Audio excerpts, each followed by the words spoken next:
Bonjour à toutes et à tous et merci au Front anti-impérialiste pour cette invitation. On s'excuse de ne pas pouvoir être présent physiquement à cette fête de l'humanité à vos côtés, mais on pensait que c'était important de quand même intervenir dans ce panel. À cette occasion, on voulait évidemment aussi saluer les différentes organisations présentes. Ce panel, c'est un panel sur la question de la répression et donc on voulait intervenir sur la question de la criminalisation de la solidarité avec la Palestine, et en particulier de la criminalisation qu'a touché notre collectif, le collectif Palestine Vaincra, depuis sa fondation en 2019. Depuis notre fondation, on a vu une campagne répressive se développer contre nous de la part des autorités françaises ou du lobby pro-israélien de multiples manières et dont le paroxysme a été évidemment la procédure de dissolution engagée contre nous par le gouvernement français en 2022. Une procédure de dissolution qui a été suspendue par le Conseil d'État, mais qui demeure toujours active et qu'il est important de continuer à dénoncer et à exiger l'annulation pure et simple.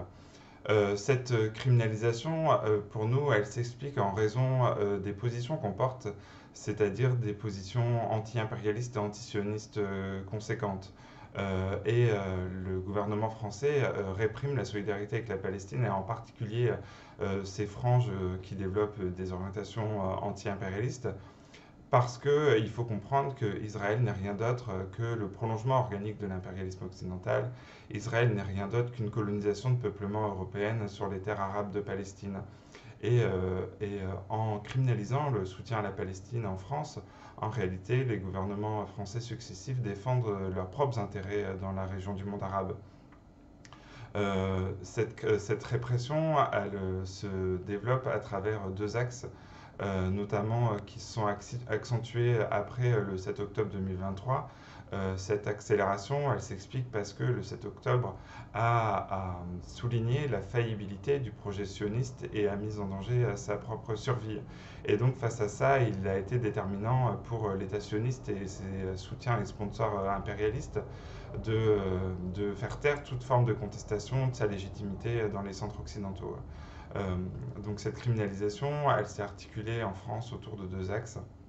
D'abord, autour de la question de ce qui est appelé l'apologie du terrorisme, à travers une circulaire du ministère de la Justice, Éric Dupond-Moretti, qui vise en réalité à faire taire toute expression de soutien à la résistance du peuple palestinien.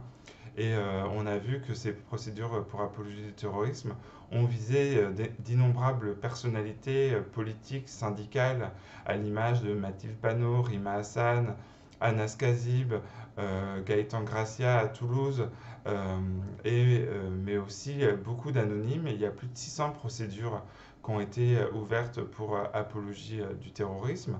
Il y a eu d'innombrables condamnations. Évidemment, la plus connue, c'est la condamnation du responsable de la CGT du Nord, Jean-Paul Delesco, à 1 an de prison avec sursis.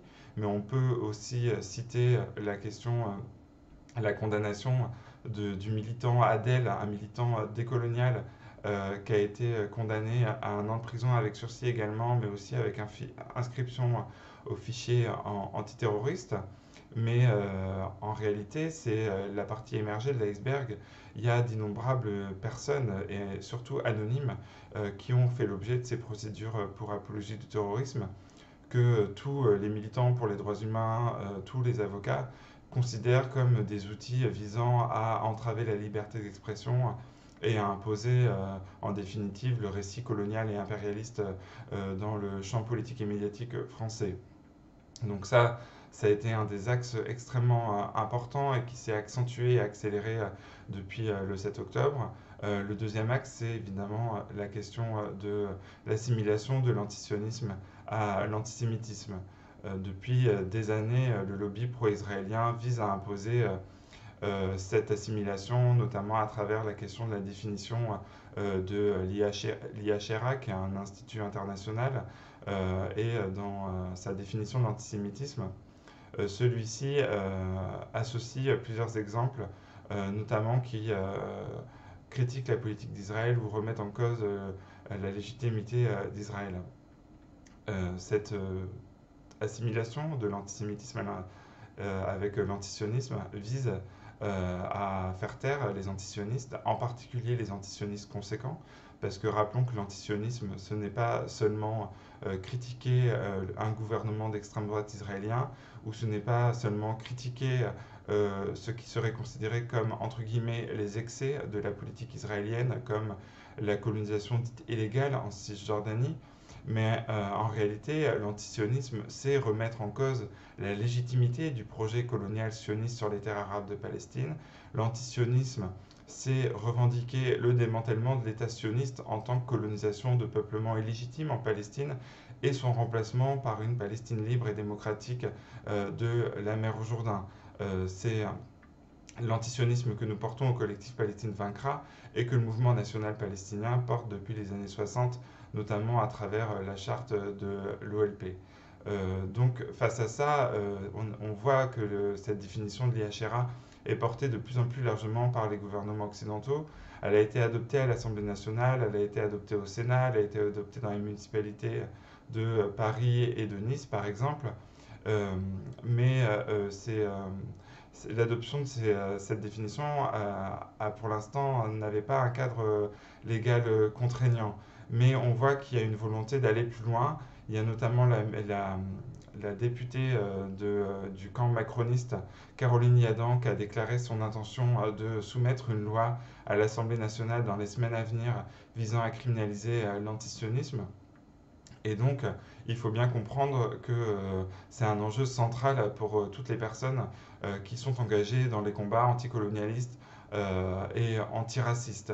Donc face à ça, face à cette politique de criminalisation à travers la question de la criminalisation de l'antisionisme, à travers la question de l'apologie du terrorisme, en réalité, face à ça, ce que nous, on pense, ce qu'il faut répondre, c'est par un front large d'actions qui remettent en cause et qui confrontent ces politiques de criminalisation du soutien à la Palestine.